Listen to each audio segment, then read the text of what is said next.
উলঙ্গ রাজা, কবি নীরেন্দ্রনাথ চক্রবর্তী। সবাই দেখছে রাজা উলঙ্গ, তবুও সবাই হাততালি দিচ্ছে। সবাই চেঁচিয়ে বলছে সাবাস সাবাস।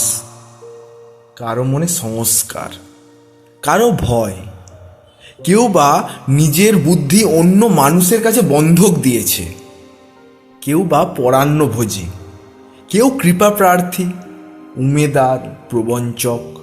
কেউ ভাবছে রাজবস্ত্র সত্যিই অতীব সূক্ষ্ম, চোখে পড়ছে না যদিও তবু আছে, অন্তত থাকাটা কিছু অসম্ভব নয়।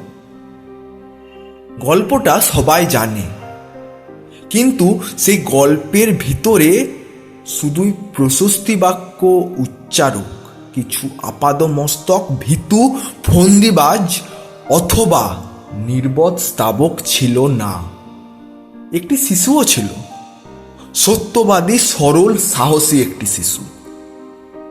নেমেছে গল্পের রাজা বাস্তবের প্রকাশ্য রাস্তায়। আবার হাততালি উঠেছে মুহুর্মুহু, জমে উঠেছে স্তাবকবৃন্দের ভিড়। কিন্তু সেই শিশুটিকে আমি ভিড়ের ভিতরে আজ কোথাও দেখছি না। শিশুটি কোথায় গেল? কেউ কি কোথাও তাকে কোনো পাহাড়ের গোপন গুহায় লুকিয়ে রেখেছে?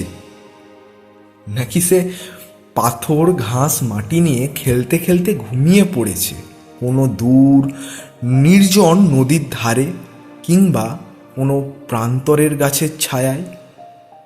যাও, তাকে যেমন করেই হোক খুঁজে আনো।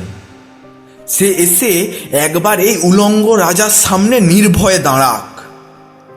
সে এসে একবার এই হাততালির ঊর্ধ্বে গলা তুলে জিজ্ঞাসা করুক, রাজা, তোর কাপড় কোথায়?